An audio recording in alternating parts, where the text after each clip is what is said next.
before I turn the page. Can you? It's okay, we cover the questions. A question that comes from Felipe Polanco, because I ask everybody around me, do you have a question for Eddie? Yeah, so Felipe Polanco said, ask him about what happened 17 to 18s, 18 to 19s, and today. What happened during this period, these 3 periods? You changed a lot. 50s. What happened to your dance? To you? Did it change?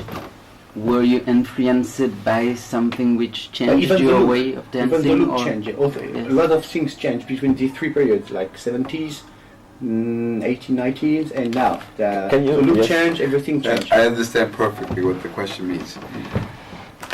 That pertains for me.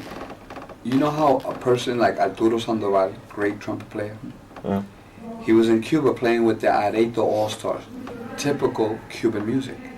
He comes here, you buy his CDs now, he's no longer playing typical Cuban music, he's playing jazz.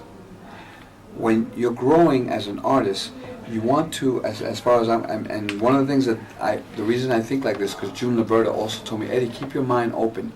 When you see the future changing with trends, maintain tradition, but also go with the future, because if not, you stay behind. Mm-hmm. So I was always one of the things I always wanted and still want to see develop and happen in New York City is a Broadway musical. Mm. Now, in a Broadway musical, in order for something to succeed, I believe it cannot be just one idea, one mode. And I was always one that I would try to attract people's attention in Broadway to look at this dance one day and say, like Latin Madness. Yes. Oh man, I think we can use that on Broadway.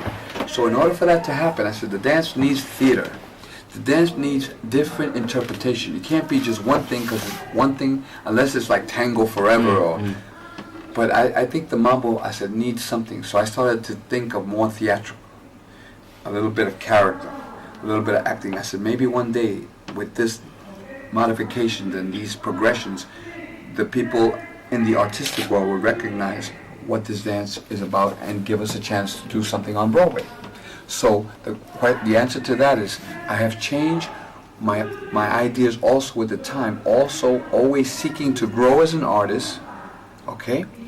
But Felipe, right now, I was with him yesterday and he grabbed me, he said, Eddie, he says, I want to apologize, because Felipe at first had this little because he saw me when I went to Puerto Rico in '99. I came with all the acrobatics and everything, and his comments were, "Oh, the circus is in town." Mm-hmm. No, that's what.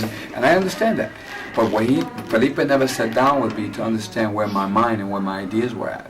And now, yesterday and the day before, he saw me perform with the dancers on stage, and he came up to me. He says, "Eddie, I just want to let you know, man." He says, I am such an admirer now of yours and such a fan. He says, because I see that with all you've done, you still now have maintained the tradition of what this dance and the classic form of what it's about.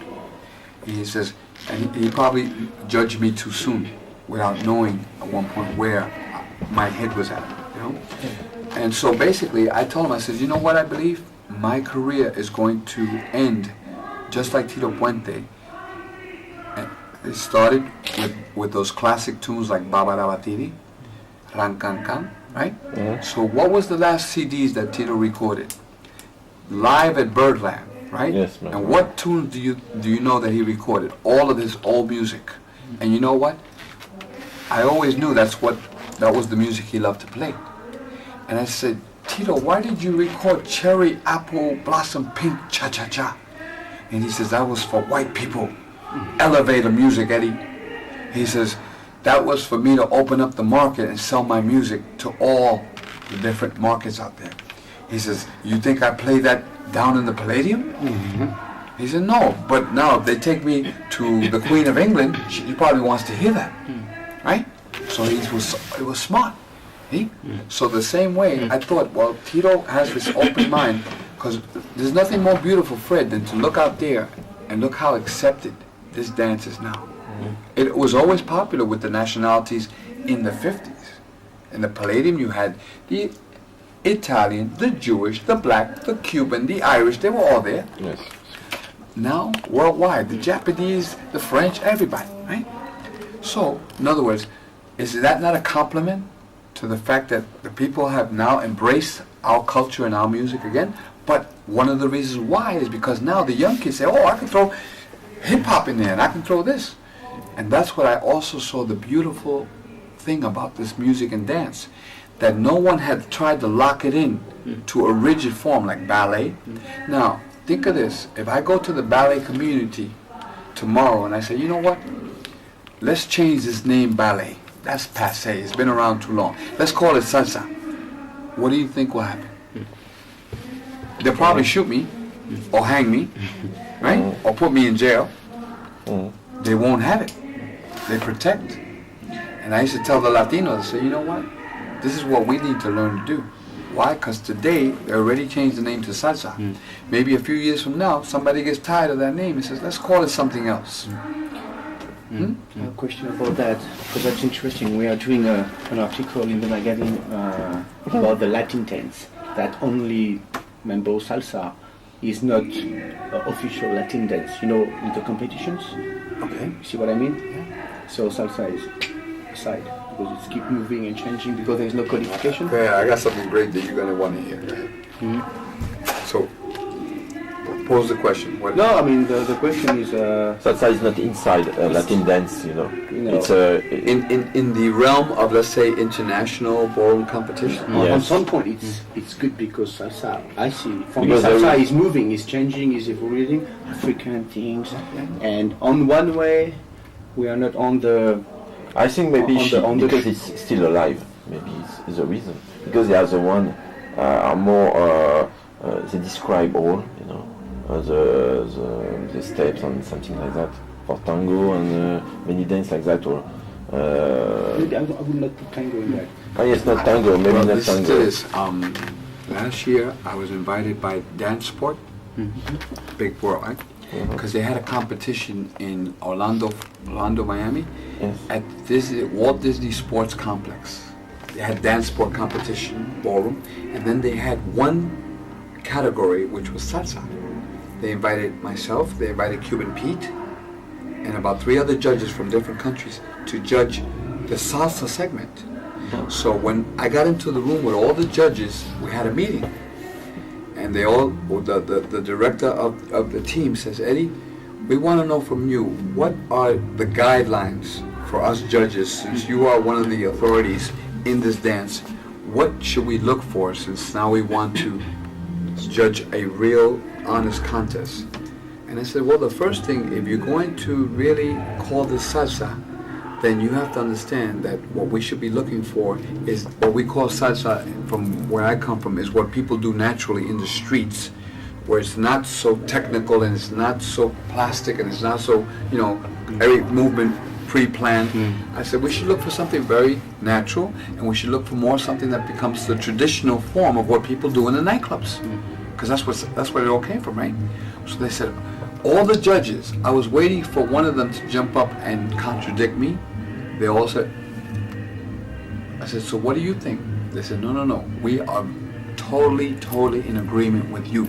That's why we're glad that you're here, because we wanted to know, because later on, if we use this as the guidelines, when people attack us, then we could say, hey, we got this, and you are the spokesperson for this category now. So we could say, hey, if you want to argue with somebody, argue with Eddie Torres, because this is the man that was here when it all started and probably helped make it start. So he's telling you right now, we don't want to see all this adagio, we don't want to see all this Latin ballroom style. We want to go back to the streets, back to the jungle, and see the original, and that's what we're going to call salsa. And what happened was, in the competition, we had about 35 couples. 99% were doing Latin, American style, very flashy costumes. Yes. You saw it? Very flashy choreography. It looked painful. And then a little couple, I believe they were from, I think it was Curaçao. Check it out. The guy had a hat like this, a do-rag, t-shirt. She had tight pants, shirt up to here, and they were out there.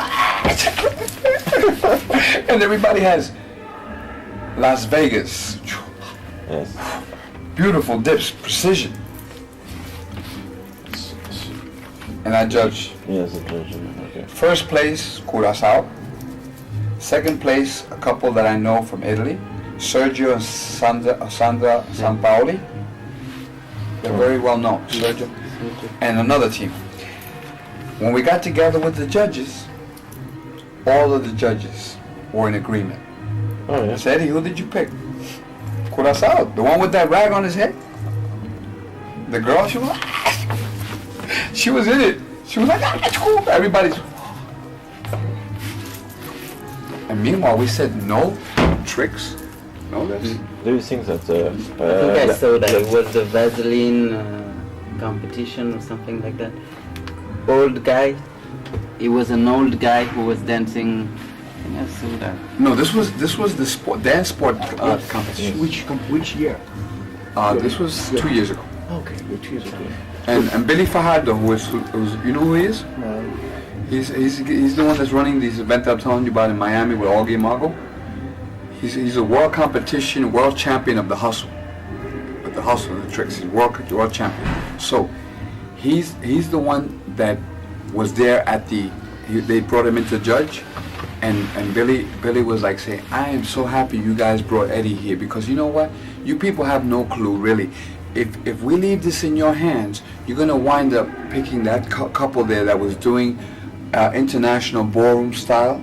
And the truth is, we never danced like that. The real, authentic, traditional form of dance. When you went to a club, man, you got down. You know, you let it really, what you felt and you expressed. Not that everything like. Do you think that in salsa or mambo it's more? Oh yes. I'm sorry to interrupt. There's a guy waiting to take you to a hotel. Oh yes, Leo. Yeah, you guys- Okay, I'm gonna.